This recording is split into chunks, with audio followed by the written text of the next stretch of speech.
Abe, how you doing today, brother? I'm doing really good. Great to see you, Good. Gale. It's good. It's always good to see you. The last time we met, it was right around the George Floyd incident, and we talked about just social justice. We talked about just the inequities and some of the hatred that still permeates our society. Now here we are again, in wake of what happened in Georgia. It is clearly apparent that hate still exists in our nation. What do you think is the source of just so much Asian hate? I think it's ignorance.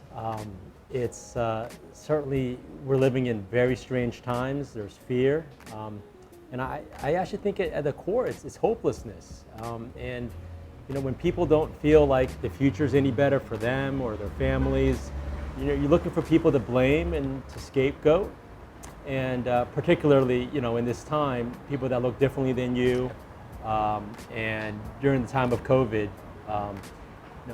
there was a lot of information that it came from Asia, and that Asian Americans were certainly targeted. So definitely not a good chapter in our nation's history, but there's definitely a lot of hate, and just the spike in AAPI targeted crimes is really saddening, and something that really shook me to the core.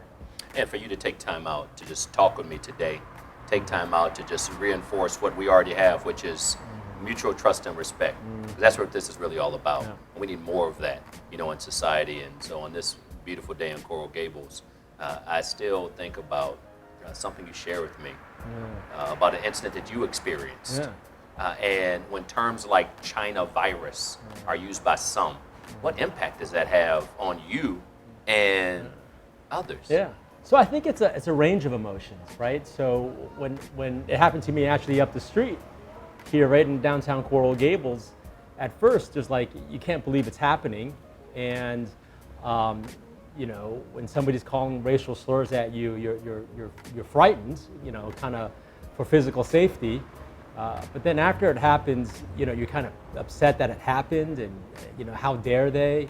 But then even beyond that, there's some shame, that you feel that, gosh, and am I or my people, the cause of this world going upside down? So there's just a lot of doubt, and I think this is something that in a strange way, it allows you to kind of be more empathetic to other people who are facing discrimination or being targeted for the color of their skin or the way they look like. And Abe, you're exactly right. When I think about the number of times I've been called the N-word, not because I had hurt somebody, hurt someone, not because of what I said or did, but just the way I looked. And so to have your character attacked, to have your people attacked just based on optics is a hurtful thing. Sure. So we're in this together, and it just speaks to the need for ongoing conversations like this as well. Yeah. Let's talk about family for a minute. Yeah. Did you have another comment there? No, I'm with you. I definitely appreciate your coming alongside in this difficult time, and when you called me and just to check in, it meant the world to me. So there aren't a huge number of Asian Americans in Miami, so I guess I'm the token Asian friend to many people. So it was interesting to see how we're doing and how we can help. So that's Miami for you, the beauty of Miami. I got the same calls after George Floyd. Did you? Yeah. I'm just calling to check on you. I'm thinking about you. Yeah. I see what you're doing, and it brought tears to my eyes. It angered me in one sense, not because people called to check on me, but wow, I'm viewed as one of the victims in this, and all I'm seeking to do is take care of my family and my kids. Yeah. You're a business owner. Yeah. We're here at Sushi Maki, just enjoying another beautiful day in the city beautiful, right? Right. But the bottom line is for people to say, I need to check on Abe to make sure he's okay. Yeah. Let me check on Gale. So it means a lot, but it still shines a light on the harsh reality. Absolutely. That we need each other, and we need to. And again, you're part of the Big Brothers Big Sisters family, so I had to check on you for a number of reasons as well. And speaking of family, tell me about family and the importance of family within the Asian culture. So I think family is important in many cultures. Asian is no different. And I know this from my Latin friends, my black friends. You respect your elders. You don't talk back. That for sure happens in the Asian culture. But my mom always taught me in the culture is to respect your teachers. To don't cause problems, don't cause waves. And that, I think, is a little bit of the Asian stereotype, that you kind of keep your head down and you don't stand up for yourself. And I think sometimes, bullies bully people who, will take it without fighting back. So that is something that I think, future generations can be a little bit more mindful of. The one thing that my mom always, told me is be proud of being Chinese. And I can tell you that as a kid growing up here in Miami, at school, I remember my mom giving me fried rice to eat, and I wanted a bologna sandwich like all my other friends. So there was a little bit of, how could I be a little less Chinese? And the cool thing is that I think my kids today and people who are just kind of more open to different foods and different cultures are proud to be Chinese. And that's one thing that, I remember. And my mom always reminded me about that. So, and I think during this time, kind of cultural identity is more important than ever. That when we've talked about this, that we celebrate what's different about us, not just what we have in common. The easy thing is to talk about the business that we do together, or the Heat team that we both root for together. But what's different about us, and that I get to know, that more about you and you about me, that's what really, when you start, kind of having even more interesting dialogue, and you really become kind of, I think, a richer person as a result. And that's what friendship and family is really all about. I'm hearing you talk, I'm thinking, wait a minute now. That sounds like every black family that I know, including mine. Grandma, don't you talk back? You just don't cause any waves. Yeah. But part of that, from a race and culture standpoint, is we so often, as people of color, just sit and take it. We're not saying, in any way promoting violence or anything along those lines. Abe, you know that. But sadly, so many, through their lived experience, and most recently, in the wake of the George Floyd incident last year, it was when I shared with my board, of which you are a part, just what it's like to be a black man in America. I had never done that before in my life because it was more, I think about my grandmother. Baby, don't cause any problems. Just be satisfied with whatever you get. And so to your point, that is so powerful. But it also, I've never been, as I see my beautiful children, is that you think about your family. I want them to know who they are and never be ashamed of who they are, what they believe. And so I think when you think, the more we dig deeper into diversity, the more we recognize there's a whole lot of commonalities. That's right. And it's about building allies and having that relational equity. So when there is a time to get together, you have the friendship there and the trust. That's right. And I'm sure, we all misspeak. I might say some things that are slightly off today.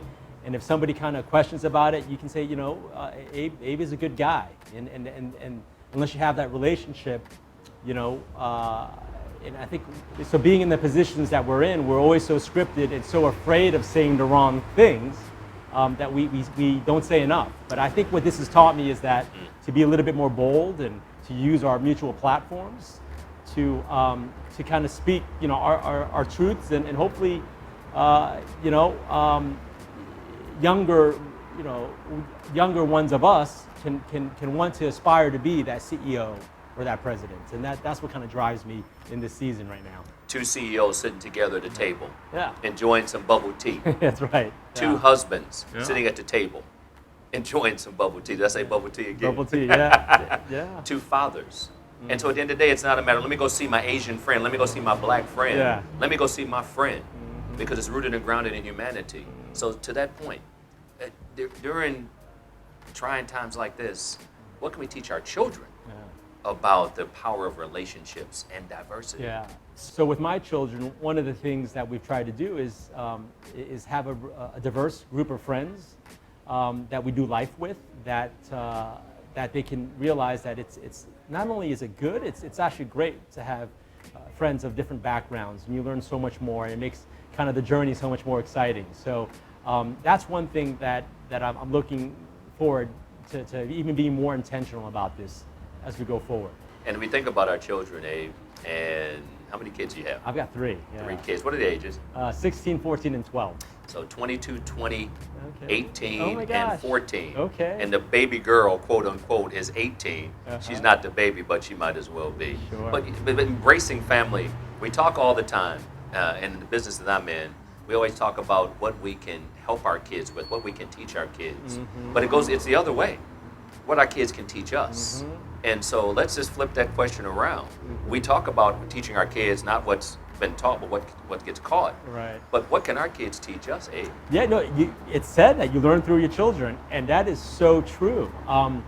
One of the things, and this kind of is Asian stereotype, is in Asian culture, right, you excel in school, and you become a doctor, an engineer, or a lawyer.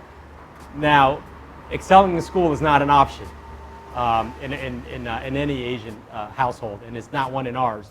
But one thing that we really try to stress to our kids is to be passionate at what you do.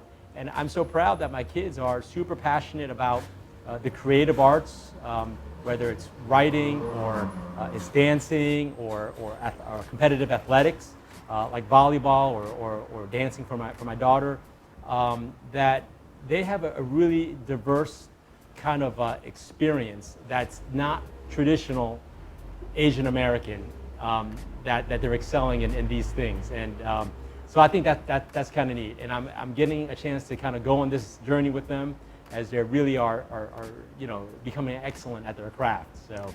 So that's kind of what I'm learning from my kids, that there's a lot more than just getting solid grades, but there's learning inside and outside the classroom, which is cool. Which is, it may be a no-duh thing to non-Asians, but it's really not. It's celebrating all these other attributes that make you a well-rounded person.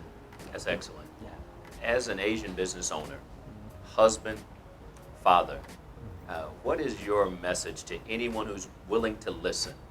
I think that's important. In moments like this, we got to talk to each other. And I appreciate this, our ongoing and our deeper conversations. But you got to be willing to listen.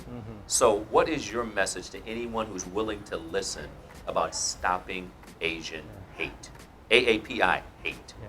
So I think it's about getting to know more Asians, and a big part of that is becoming more involved. So as Asians step into roles in leadership, whether it's community organizations, whether it's in business groups or church groups, that you just don't, be a member of the board, but actually speak up and articulate in the board, because that's only then when your voice is really heard, all the way through the political system. And I think once you have more representation, because representation does matter, and that's where I think some of the hate can diminish. And I think part of it too is becoming allies with other people who are maybe not in the majority, other minorities. And I think one of the things it is exhausting when it's up to the black person in the room to be the champion of Black Matters, or the Asian, to be the champion of Asian Matters. It's when, somebody that doesn't look like you for a period of time carries that flag. That's when it's cool. And an example I was just telling my friend Jason about is, I thought it was pretty cool when Dame Lillard wore the Stop Asian Hate shirt. And he actually did an interview, I think, with the video coordinator from the Portland Trailblazers, who was an Asian American. And it's when you use that platform that's really when you feel like this thing matters more to others and not just people like me. I really tip my hat off to Coach Steve Kerr, who does a great job of talking about these matters. And I think even in our own town, Coach Spo, I think, released a terrific statement identifying himself as an Asian American Pacific Islander. So I think all these things matter when people that have influence, that have a platform, speak up. Because I think that gives courage, gives voice, it gives language and handles to people like us to say the same thing. And when you hear it multiple times from multiple people, I think that's really when you can chip away at making a difference and stop the hate. You know, it's cliche to say there's no magic bullet to erasing this, but it's you know, it's definitely a journey, and I'm just honored to be on this with you, Brother Gale. Well, I tell you what, together, brother, Yeah. this is what it's all about. Yeah. I think Dr. Martin Luther King was quoted as saying, you know, darkness cannot drive out darkness, only light can do that. Hate cannot drive out hate, only light can do that. And when we bring a little bit of light to this conversation and this subject, we got to get comfortable being uncomfortable. Yeah.